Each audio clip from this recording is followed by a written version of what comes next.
नमस्कार प्यारे बच्चों, बहुत बहुत स्वागत है एक बार फिर से आप सभी का रोशन सा स्टडी पॉइंट पे। उम्मीद करता हूँ आप सभी बहुत अच्छे होंगे और आप लोग अपनी स्टडी का, अपनी फैमिली का और अपने फिटनेस का बहुत ही अच्छे से ध्यान भी रख रहे होंगे। सो प्यारे बच्चों, देखिए आज की इस वीडियो में हम सीयूईटी 2024 के लिए जो हिस्ट्री डोमेन जो हमारा सब्जेक्ट है उसमें आपका जो सेकंड चैप्टर है राजा, किसान और नगर, इस चैप्टर के हम देखने वाले हैं मोस्ट इंपोर्टेंट एमसीक्यू। 50 एमसीक्यू है।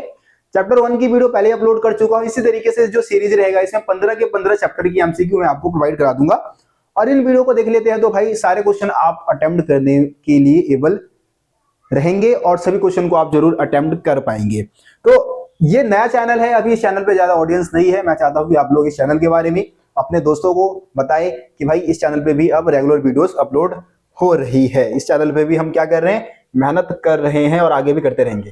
ठीक है जी। तो देखिए हमारा ये पीपीटी ओपन हो चुका है। बहुत सारे बच्चों ने भाई ये क्वेश्चन कर भी लिया होगा जो मेन चैनल से हमारे जुड़े हुए है ना। कुछ चैप्टर की मैंने एमसीक्यू आपको पहले ही प्रोवाइड करा दी थी तो वो बच्चे कर लिए होंगे। जिन्होंने नहीं किया है वो भी कर ले, जिन्होंने कर रखा है उनके लिए और अच्छी बात है, उनका रिवीजन हो जाएगा। ठीक है। तो देखिए यहाँ पे आप देखेंगे कि हमारा जो सेकंड चैप्टर है राजा, किसान और नगर, इसमें से जो पहला क्वेश्चन आपके लिए है भाई, पहला क्वेश्चन ये है कि निम्नलिखित लिपियों में से किसका अर्थ जेम्स प्रिंसेप द्वारा निकाला गया था। भाई जेम्स प्रिंसेप ने इनमें से कौन सी लिपि का अर्थ निकाला था? बंगाली और देवनागरी का, संस्कृत और प्राकृत का, ब्राह्मणी और खरोष्टी लिपि का, या फिर यूनानी और इंडो यूनानी लिपि का। तो इसमें से आपको पता है कि भाई जेम्स प्रिंसेप जो कि ईस्ट इंडिया कंपनी के अधिकारी थे, 1830 के दशक में उन्होंने क्या किया था, दो लिपि का अर्थ निकाला था। कौन सी दो लिपि? ब्राह्मणी और खरोष्टी लिपि। तो ऑप्शन सी यहाँ पे हमारा क्या हो जाएगा जी? ऑप्शन सी हमारा यहाँ पे सही हो जाएगा। ठीक है जी। चलिए आगे बढ़ते हैं, अगले क्वेश्चन की तरफ चलते हैं। अगला क्वेश्चन हमारा क्या है? अगला क्वेश्चन, दूसरा क्वेश्चन है आप सभी के लिए कि निम्नलिखित में से, एक सेकेंड,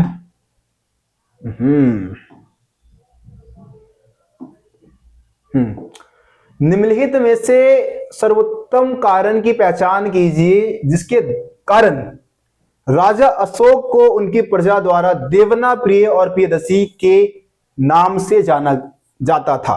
देखिए देवना प्रिय, आपको पता है कि जो सम्राट अशोक है, सम्राट अशोक ने अपने लिए दो उपाधियों का इस्तेमाल किया था, देवना प्रिय और प्रियदर्शी। अच्छा जी, देवना प्रिय का मतलब क्या होता है? देवना प्रिय का मतलब होता है जो देवताओं का प्रिय हो, है ना। और प्रियदर्शी का मतलब क्या होता है भैया? तो प्रियदर्शी का मतलब होता है जो दिखने में सुंदर हो, है ना, मनोहर मुखाकृति वाला व्यक्ति। ये दोनों उपाधि अशोक के लिए प्रयोग की गई थी और उसके जनता ने उपाधि इसको क्यों दी थी, ये कारण आपको इसमें बताना है, इस क्वेश्चन में बताना है, मतलब इसमें आंसर बताना है। तो पहला कारण दे रखा है कि अशोक ने अपने आप को आदेश जारी करने के लिए अधिकृत किया।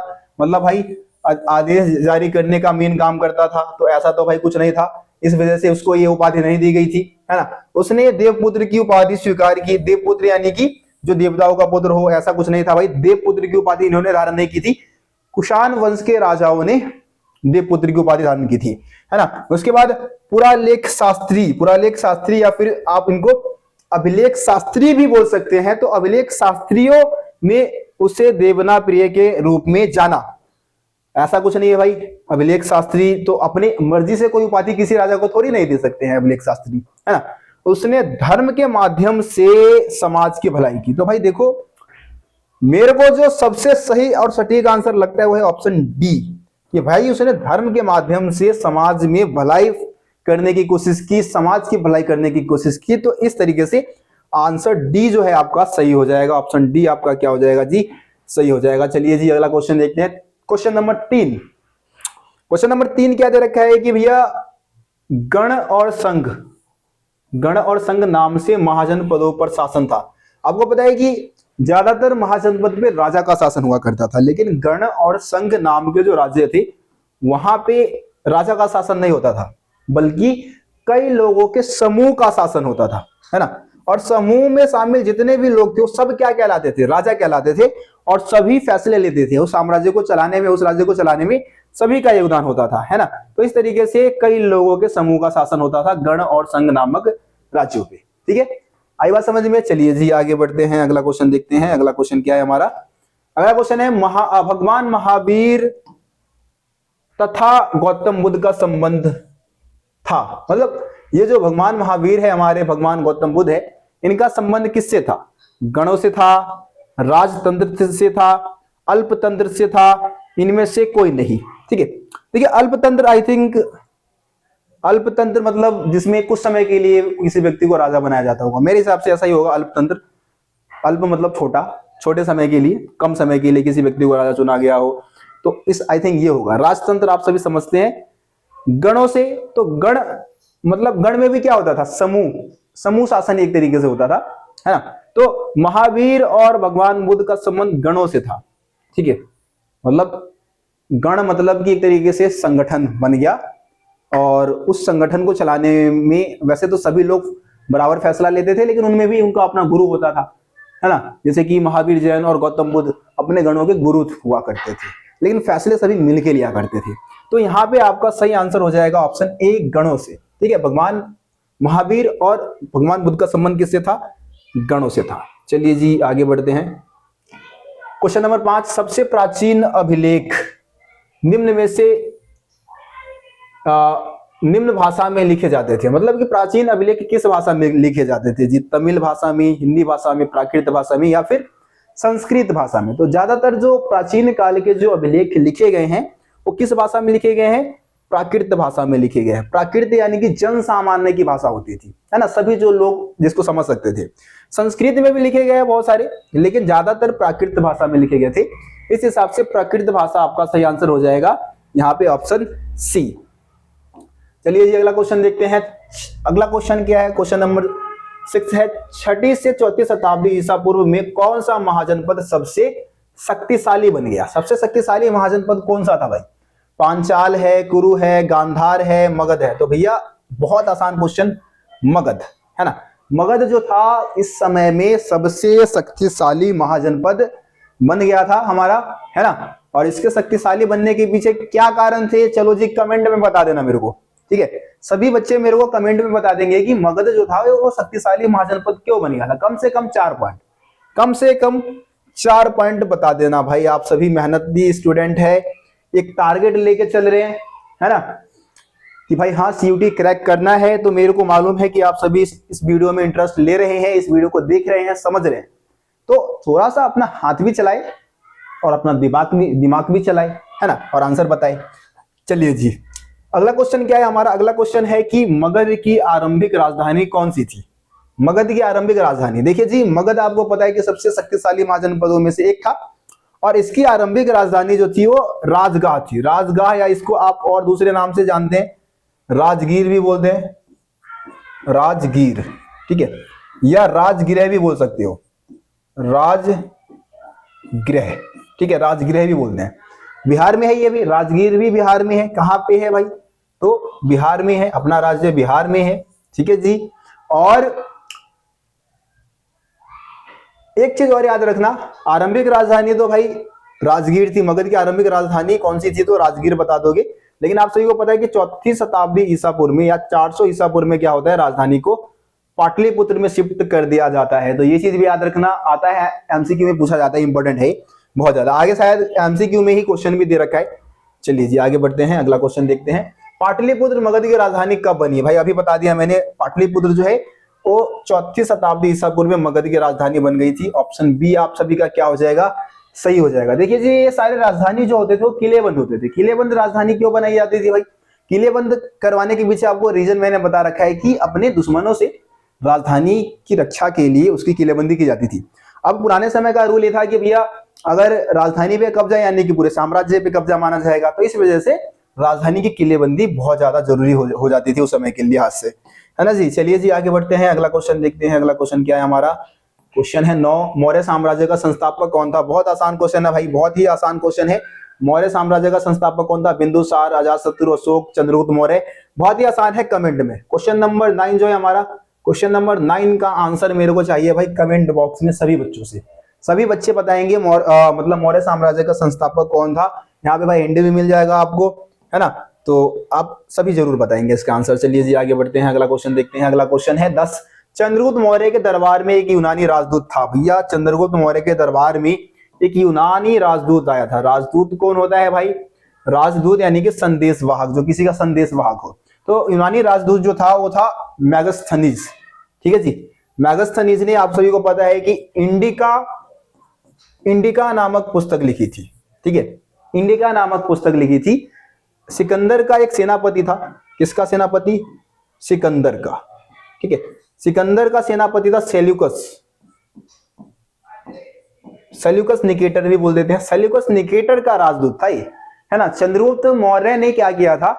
सेल्यूकस को हरा दिया था, है ना। ये सेल्यूकस जो था, सिकंदर का जो सेनापति था, उसको युद्ध में हरा दिया था और उसके बाद सेल्यूकस निकेटर की बेटी से शादी कर लेता है चंद्रगुप्त मौर्य, है ना। तो भाई क्योंकि ये दामाद बन जाता है, चंद्रगुप्त मौर्य जो है सेल्यूकस निकेटर का दामाद बन जाता है, अपनी बेटी को देता है। भाई ये तो जाहिर सी बात है कि वहां पे किसी न किसी को भेजेगा ये देखने के लिए कि मेरी बेटी जो है सुखी है या नहीं। तो इस तरीके से मैक्सनीज को भाई भेज देता है। कहाँ? पाटलिपुत्र भेज देता है। पाटलिपुत्र में आके इंडिका नामक पुस्तक लिख देते हैं भाई साहब हमारे, और इससे पटना के बारे में, पाटलिपुत्र के बारे में बहुत सारी जानकारी हमें मिल जाती है। तो उम्मीद करता हूं कि आप ये क्वेश्चन अच्छे से समझ पाए होंगे और इसके इर्द गिर्द से अगर कुछ भी आपके पेपर में आता है तो आप लोग जरूर से जरूर सही आंसर करके आएंगे जी, है ना। देखो जी, मजे, हाँ कहाँ क्या हो गया ये, हाँ मैं क्या बोल रहा था, चलो हटाओ ये मार्कर। अभी देखो यार, बोर्ड वगैरह यूज करना अभी सही से सीख रहा हूं मैं, है ना। सीख जाएंगे, धीरे धीरे सीख जाएंगे। मौर्य साम्राज्य की राजधानी थी, मौर्य साम्राज्य की राजधानी क्या थी भाई? मौर्य साम्राज्य की राजधानी थी पाटलिपुत्र, है ना। मौर्य साम्राज्य की राजधानी क्या थी? पाटलिपुत्र मौर्य साम्राज्य की राजधानी थी। ये आपका सही आंसर हो जाएगा। बाकी ये जो चार ऑप्शन दे रखे प्रांतीय केंद्र में आ जाते हैं। स्वर्णगिरी जो कि कर्नाटक में है, सोने की खदान के लिए फेमस था। उज्जैनी आपका मध्य प्रदेश एमपी में है। तक्षशिला की बात करूं तो इस समय कहां है भाई? तक्षशिला इस समय कहां है? पाकिस्तान में है ना। इस समय कहां पे है? पाकिस्तान में है। और अभी आई थिंक इसको कुछ और नाम से जानते हैं, ठीक है। तक्षशिला का नाम बदल चुका है अब। तक्षशिला काफी ज्यादा फेमस था भाई, तक्षशिला विश्वविद्यालय बहुत फेमस था। चाणक्य जो है, चाणक्य का नाम आप लोग सुने होंगे, कौटिल्य जिनको हम बोलते हैं, तो तक्षशिला विश्वविद्यालय में ही वो गुरु थे, वहीं पे पढ़ाते थे वो, ठीक है जी। चलिए जी आगे बढ़ते हैं। निम्नलिखित राजा के अभिलेख सबसे प्राचीन है। भैया किस राजा के अभिलेख सबसे प्राचीन है? बहुत आसान क्वेश्चन। तो सबसे प्राचीन अभिलेख किस राजा के है भैया? सबसे प्राचीन अभिलेख है सम्राट अशोक के। सम्राट अशोक ने सबसे प्राचीन अभिलेख बनवाए थे, ठीक है जी। देखो कुछ बच्चे इनका मतलब आप राजवंश भी जान लो, जैसे समुद्रगुप्त का आपको पता होना चाहिए। समुद्रगुप्त जो है वो गुप्त वंश का राजा था, ठीक है। किस वंश का राजा है? गुप्त वंश का। चंद्रगुप्त मौर्य भाई आप सभी को पता है मौर्य वंश का राजा है। रुद्रदमन जो है वो शक वंश का राजा है। शक वंश का सबसे शक्तिशाली शासक था। शक एक वंश है, वंश का नाम है। ये कहां से शासन कर रहे थे भाई? ये आपका थे, मतलब ये जो थे शक जो थे वो गुजरात से थे, ठीक है। गुजरात से इन्होंने शासन किया था। तो रुद्रदमन जो था वो सबसे शक्तिशाली शक वंश का राजा था, ठीक है जी। ये भी चीज याद रखो भाई। मैं सिर्फ एमसीक्यू क्वेश्चन तो आपको बता रहा हूँ, साथ ही साथ आसपास की चीजें भी बताता हुआ चल रहा हूँ कि भाई इन सब चीजों के आसपास से अगर कुछ भी आपके बोर्ड एग्जाम मतलब सीयूटी एग्जाम में आता है तो आसानी से कर पाओगे, नंबर आपके नहीं कटेंगे, ठीक है। चलिए जी आगे बढ़ते हैं, अगले क्वेश्चन की तरफ चलते हैं। अगला क्वेश्चन क्या है हमारा? अर्थशास्त्र के कुछ भागों का लेखक था। भैया ये जो अर्थशास्त्र नामक पुस्तक है, अर्थशास्त्र नामक पुस्तक को किसने लिखा है? लेखक कौन है? तो आप सभी को पता है इसका लेखक जो है चाणक्य या फिर कौटिल्य है ना। चाणक्य या फिर कौटिल्य ने लिखा है। और विशाख दत्त ने कौन सी भाई पुस्तक लिखी थी? विशाख दत्त के बारे में पता होना चाहिए, मुद्रा राक्षस। मुद्रा राक्षस, ठीक है जी। मुद्रा राक्षस लिखा था। हरिसेन ने क्या लिखा था भाई? हरिसेन ने लिखा प्रयाग प्रशस्ति। प्रयाग प्रशस्ति, प्रशस्ति आई थिंक इस तरीके से लिखेंगे, ठीक है। प्रशस्ति, प्रयाग प्रशस्ति लिखी थी इसने। प्रयाग प्रशस्ति किसने लिखी थी? हरिसेन ने लिखी थी। इसके अलावा चाणक्य का मैंने आपको बता दिया। चाणक्य ने क्या लिखा है भाई? चाणक्य ने लिखा है अर्थशास्त्र। मैक्सनीज ने क्या लिखा है? मैक्सनीज ने लिखा है इंडिका। मैंने ऊपर ही बता दिया आप सभी को, इंडिका नामक पुस्तक को लिखा है मैगस्थनीज ने। तो इस तरीके से आपका आंसर सही हो जाता है जी। चलिए जी आगे बढ़ते हैं, अगले क्वेश्चन की तरफ चलते हैं। आ जाओ जी। धम्म महामात्र नामक विशेष अधिकारियों की नियुक्ति की थी। धम्म महामात्र आप सभी को पता है कि जो सम्राट अशोक थे, सम्राट अशोक ने अपने साम्राज्य में अपने धर्म के प्रचार के लिए कुछ अधिकारियों की नियुक्ति की थी, जिसको क्या कहा जाता था? धम्म महामात्र कहा जाता था, है ना। तो धम्म महामात्र नामक अधिकारियों की नियुक्ति किसके द्वारा की गई थी जी? किसके द्वारा की गई थी जी? तो सम्राट अशोक के द्वारा की गई थी। ऑप्शन डी आपका यहाँ पे क्या हो जाएगा? सही हो जाएगा। चलो जी आगे बढ़ते हैं, अगले क्वेश्चन की तरफ चलते हैं। अगला क्वेश्चन है, प्रयाग प्रशस्ति इलाहाबाद स्तंभ का लेखक कौन था? अभी अभी मैंने आपको बता दिया, प्रयाग प्रशस्ति या जिसको हम इलाहाबाद स्तंभ के नाम से जानते हैं, इलाहाबाद में बहुत ही ऊंचा एक स्तंभ है जिसमें समुद्रगुप्त की उपलब्धियों का वर्णन बहुत ही ज्यादा अच्छे से किया गया है जी, है ना, इस स्तंभ पे। तो इस स्तंभ को लिखा किसने है जी? हरिसेन ने लिखा है, जो कि समुद्रगुप्त का, जो हमारे कौन है ना, समुद्रगुप्त, ठीक है, जो हमारे समुद्रगुप्त जो थे, समुद्रगुप्त का राजकवि था हरिसेन, और इसी ने प्रयाग प्रशस्ति या फिर इलाहाबाद स्तंभ जिसको हम बोलते हैं, इसकी रचना की थी। चलिए जी आगे बढ़ते हैं, अगले क्वेश्चन की तरफ चलते हैं। अगला क्वेश्चन क्या है हमारा? अगला क्वेश्चन आ गया, क्वेश्चन नंबर 16 है, भारत का सबसे प्रसिद्ध विधि ग्रंथ कौन सा है? भारत का सबसे प्रसिद्ध विधि ग्रंथ का नाम आपको इसमें बताना है। मनुस्मृति, ऋग्वेद, महाभारत या फिर इनमें से कोई नहीं। तो भारत का सबसे प्रसिद्ध विधि ग्रंथ का मतलब है, यहाँ पे विधि का मतलब होता है नियम, कायदे, कानून, जिसमें सारे नियम, कायदे, कानून लिखे हुए हैं। तो भाई नियम, कायदे, कानून किस में लिखे गए? मनुस्मृति में। प्राचीन काल का जो संविधान था वो मनुस्मृति था। किसने लिखा भाई मनुस्मृति को? मनुस्मृति का रचनाकार कौन था? मनु था। कब लिखा था जी? तो इसका समय काल है 200 ईसा पूर्व से लेके 200 ईस्वी के दौरान मनुस्मृति की रचना की गई थी। ठीक है जी, किसके द्वारा? मनु के द्वारा। मनु एक ऋषि थे, उन्होंने इसकी रचना की थी। चलिए जी आगे बढ़ते हैं। संगम साहित्य की भाषा, संगम साहित्य, ठीक है जी। संगम, आपको पता है कि संगम क्या है? संगम एक मतलब संगम साहित्य क्या है, तो मैं आपको बता देता हूं कि संगम साहित्य जो है वो दक्षिणी भारत, है ना, जो हमारे दक्षिण भारत है, दक्षिण भारत के इतिहास की जानकारी किससे मिलती है? संगम साहित्य से मिलती है ना।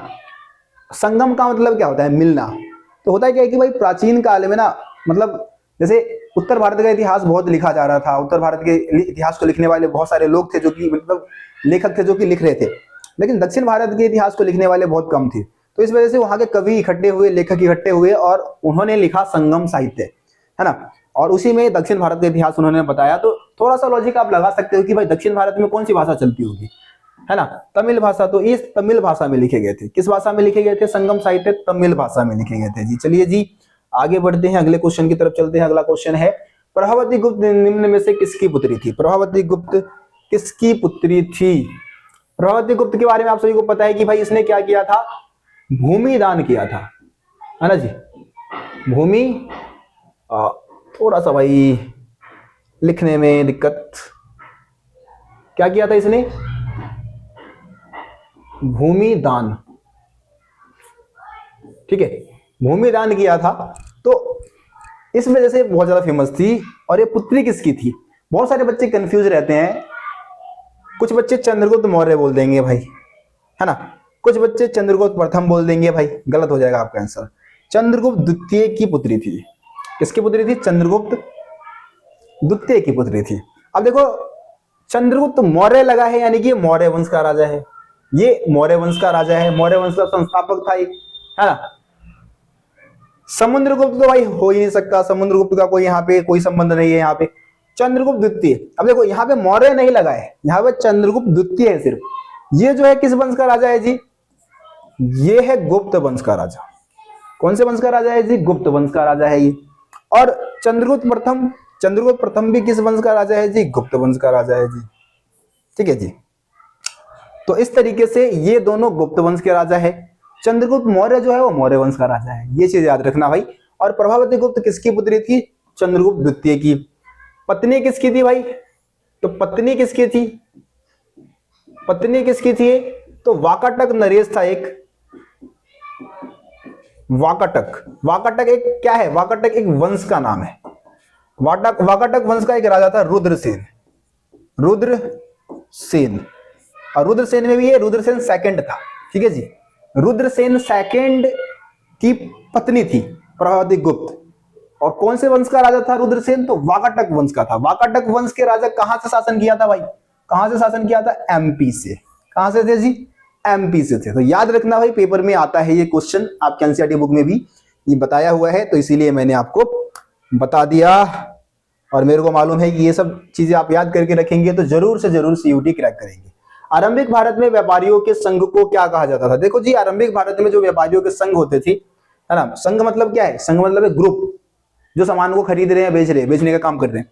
तो ये व्यापारियों के संघ को कहा जाता था श्रेणी, है ना। क्या कहा जाता था? श्रेणी कहा जाता था। ऑप्शन ए आपका यहाँ पे सही है। चलो जी आगे बढ़ते हैं, अगले क्वेश्चन की तरफ चलते हैं। 20वां है, सिक्कों का अध्ययन कहलाता है। अब सिक्कों का अध्ययन क्या कहलाता है?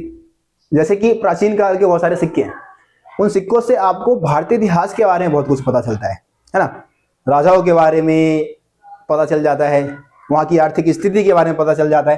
तो सिक्कों का अध्ययन क्या कहलाता है? तो सिक्कों का अध्ययन कहलाता है मुद्रा शास्त्र, है ना। मुद्रा यानी कि पैसे, शास्त्र मतलब क्या होता है? जिसमें हम किसी चीज का अध्ययन करते हैं, तो इसको बोलते हैं मुद्रा शास्त्र। और जो मुद्राओं का अध्ययन करते हैं उनको क्या बोला जाता है? मुद्रा शास्त्री बोला जाता है। ठीक है, क्या बोला जाता है ये भी याद रखना भाई, मुद्रा शास्त्री, है ना जी। मुद्रा शास्त्री कौन होते हैं? जो मुद्राओं का अध्ययन करते हैं, उनपे जो चिन्ह है, जो शब्द लिखे गए हैं, उसका अध्ययन करके जानकारी जुटाते हैं, उनको हम मुद्रा शास्त्री बोलते हैं। और मुद्रा का अध्ययन करना क्या कहलाता है? मुद्रा शास्त्र कहलाता है। चलिए जी आगे बढ़ते हैं अगले क्वेश्चन की तरफ। जेम्स प्रिंसेप ने अशोक कालीन ब्राह्मणी लिपि का अर्थ कब निकाला था? ये जो ब्राह्मणी लिपि है, सिर्फ ब्राह्मणी लिपि का पूछा गया है, इसका अर्थ कब निकाला गया था? तो एनसीईआरटी के अकॉर्डिंग ब्राह्मणी लिपि का अर्थ कब निकाला गया था? डी ऑप्शन 1838 में। ठीक है जी, कब निकाला गया था? 1838 में। लेकिन यहाँ पे अगर आपसे सिर्फ ब्राह्मणी लिपि का पूछा है तो तब तो ठीक है, लेकिन ब्राह्मी और खरोष्टी लिपि दोनों का पूछ ले, एक साथ पूछ ले, तो 1830 का दशक बता देना, या 1830 का ऑप्शन आपको दिख जाए तो बता देना, या फिर 1830 का दशक अगर आपको दिख जाए तो 1830 का दशक आपका क्या हो जाएगा जी? सही आंसर हो जाएगा। तो ये चीज जरूर याद रखना, गलत मत कर देना। बौद्ध धर्म के ग्रंथों को किस भाषा में रचा गया था? बौद्ध ग्रंथ के मतलब बौद्ध धर्म के ग्रंथ किस भाषा में लिखे गए थे जी? तो बौद्ध धर्म के जो ग्रंथ थे वो, उसकी भाषा क्या थी? पाली। ठीक है जी, पाली भाषा में लिखी गई थी। चलिए जी आगे बढ़ते हैं, अगले क्वेश्चन की तरफ चलते हैं। अगला क्या है? सोने के सिक्के सबसे पहले किस राजाओं ने जारी किए? अब यहाँ पे दो चीजें, दो तरीके से क्वेश्चन आता है। सोने के सिक्के सबसे पहले किस राजाओं ने जारी किए? तब तो आप बता देंगे, तब तो आप क्या बता देंगे जी? तब तो आप आंसर बता देंगे कुषाण वंश के राजाओं ने। कौन से वंश के राजाओं ने किए? कुषाण वंश के राजाओं ने किए।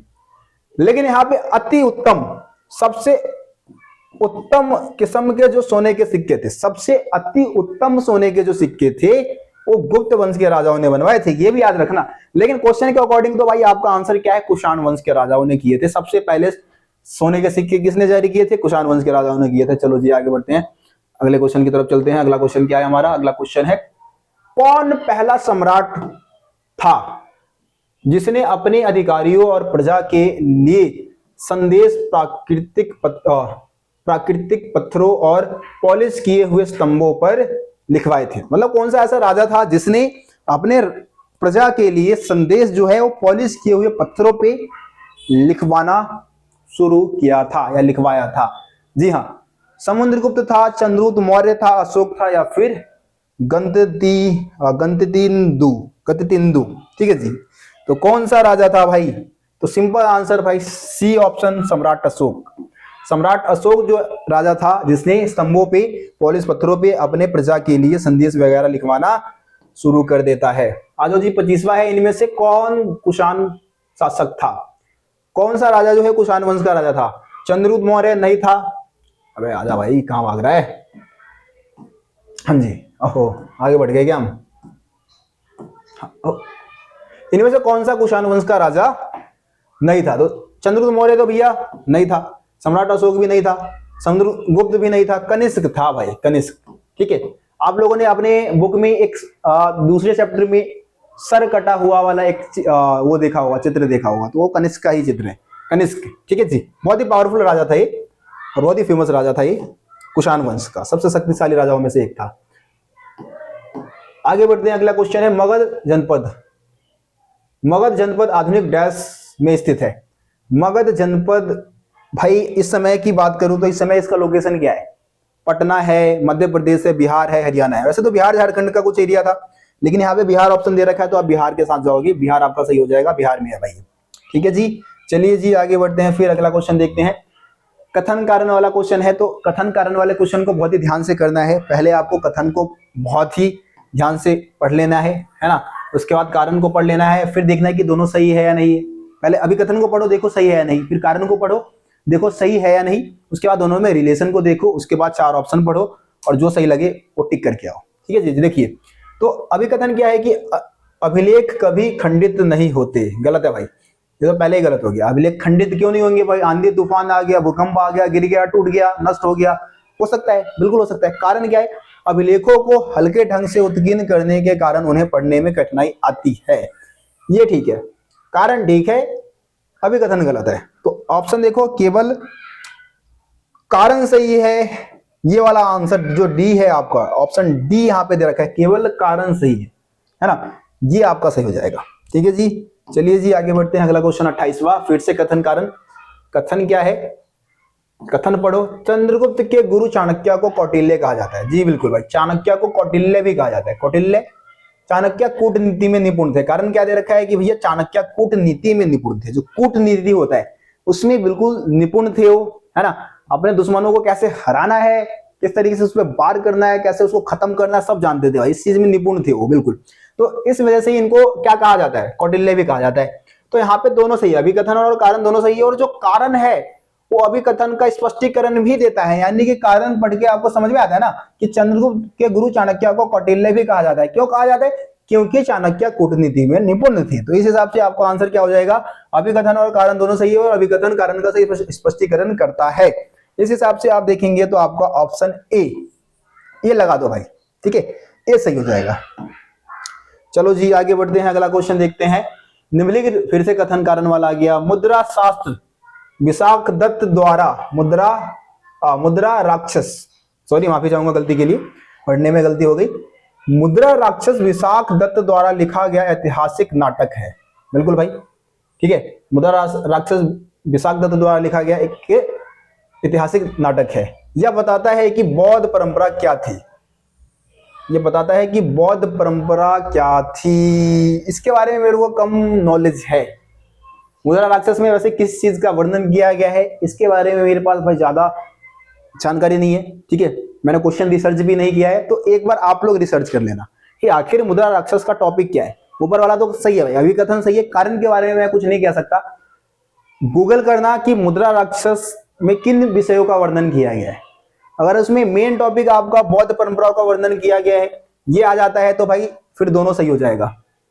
लेकिन ये यहाँ पे कारण फिर अभिकथन का सही, दोनों सही तो दोनों होगा, लेकिन कारण अभिकथन का सही स्पष्टीकरण नहीं कर रहा होगा, है ना। तो इस हिसाब से ऑप्शन बी आप लगाओ दोगे अगर ये कथन से कारण अगर सही होता है तो। लेकिन अगर कारण गलत हो जाता है तो सिर्फ अभिकथन आपका सही हो जाएगा। ठीक है, तो एक काम कर लेना भाई, इस चीज को सर्च करना, मुद्रा राक्षस के बारे में आप सर्च जरूर करना गूगल पे। ये आप लोगों को मैं होमवर्क दे रहा हूं, तो आप लोग इसको जरूर से जरूर करोगे। ठीक है, वीडियो भाई हमारा चल रहा है ना, बीच बीच में पता है क्या होता है, बंद हो जाता है, इसीलिए मेरे को बार बार देखना पड़ता है। चलिए जी आगे देखते हैं, आगे क्या हिसाब किताब है हमारा। अगला क्वेश्चन क्या है? 30वां, फिर से कथन और कारण वाला आ गया।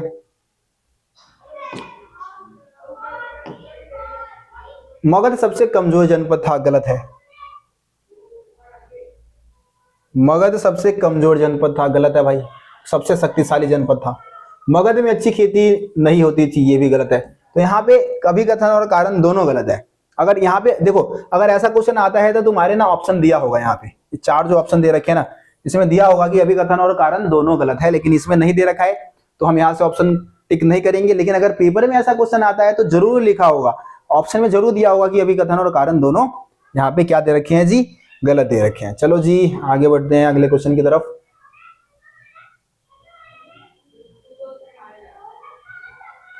देखो जी अगला क्या है? मौर्य साम्राज्य का सैनिक प्रबंध बहुत ही निम्न कोटि का था, गलत है भाई। मौर्य साम्राज्य का तो सैन्य प्रबंधन बहुत अच्छा था, है ना, क्योंकि इतना विशाल का साम्राज्य है। अगर सैनिक प्रबंध अच्छा नहीं होगा, सैनिकों की व्यवस्था अच्छी नहीं होगी, तो भाई क्या इतने विशाल का साम्राज्य पे वो नियंत्रण रख पाते? नहीं रख पाते, तो ये तो गलत हो गया। सम्राट के दास 6 लाख पैदल सैनिक, 30,000 घुड़सवार और 9,000 हाथी थे।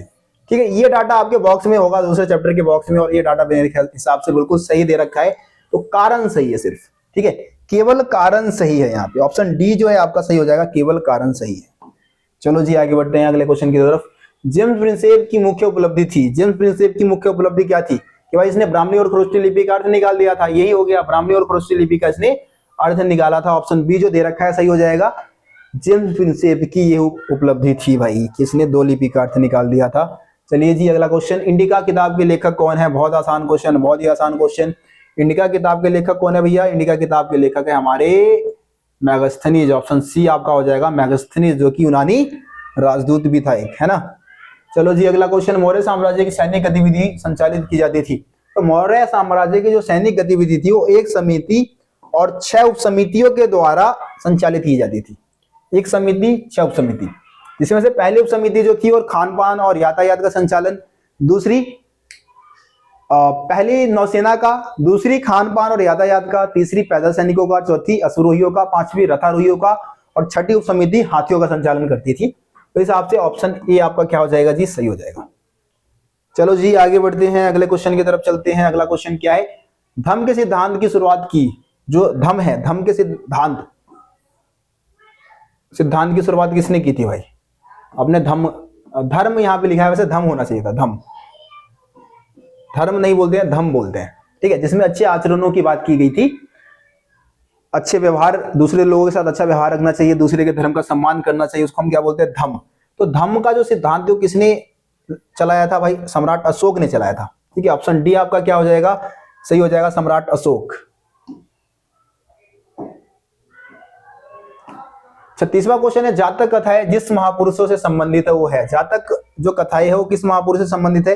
तो जातक कथाओं का संबंध जो है पूरी तरीके से हमारे भगवान बुद्ध से है, महात्मा बुद्ध से है। तो ऑप्शन ए क्या हो जाएगा? सही हो जाएगा। जातक कथाओं में इनकी जो मतलब आई थिंक पुनर्जन्म वगैरह का शायद जो वर्णन है वो किया गया जातक कथा में, ठीक है जी। चलो जी आगे बढ़ते हैं, आगे बढ़ते हैं, अगला क्वेश्चन देखते हैं। अगला क्वेश्चन क्या है हमारा?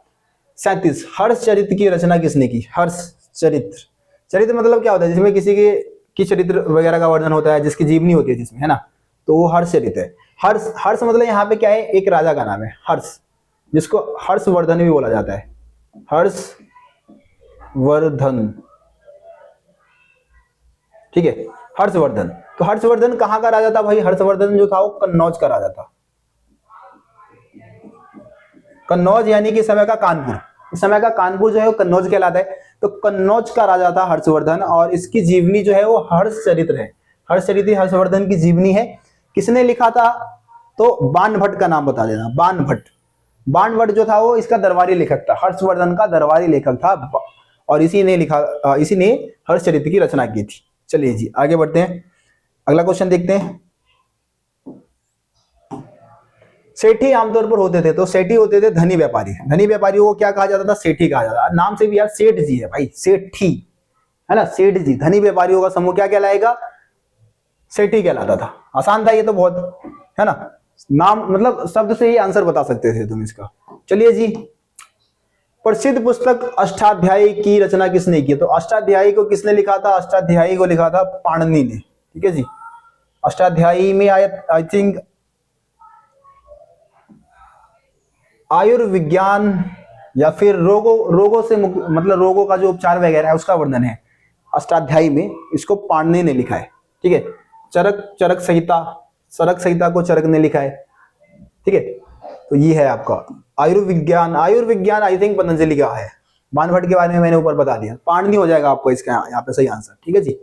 चलो जी आगे बढ़ते हैं, अगला क्वेश्चन देखते हैं। अगला क्वेश्चन क्या है? प्रयाग प्रशस्ति किसकी प्रशंसा में लिखी गई? तो प्रयाग प्रशस्ति किसकी प्रशंसा में लिखी गई थी? समुद्रगुप्त की प्रशंसा में। तो पहले ही बता चुका हूं मैं, तो आसान क्वेश्चन था ये भी, बहुत ज्यादा आसान क्वेश्चन था, बहुत ही ज्यादा आसान क्वेश्चन आ गया। महाजनपद की संख्या कितनी थी भाई? ये तो और ज्यादा आसान है। महाजनपद की टोटल संख्या कितनी थी? 16 महाजनपद, है ना। कुरु, पांचाल, कौशल, मगध, वज्जी, है ना, गांधार, ये सारे महाजनपद थी। और फेमस महाजनपदों में सबसे शक्तिशाली जो महाजनपद था आपको पता है, मगध। चलिए जी आगे बढ़ते हैं। निम्नलिखित महाजनपद एक संघ था, संघ आई थिंक संघ मतलब समझते हैं जिसमें समूह शासन होता था, समूह। तो बिहार में ये था आपका वज्जी, बिहार में है वज्जी, ठीक है। बिहार में ऊपर की तरफ है हमारा वज्जी। तो वज्जी जो था वो संघ शासन था, यहाँ पे मतलब समूह का शासन होता था भाई, पूरा ग्रुप बना के शासन चलाते थे। तो वज्जी आपका क्या हो जाएगा? सही हो जाएगा, बिहार में है ना। कौशल पांचाल भाई यूपी में है। मगध भी बिहार में था, ठीक है जी। चलिए,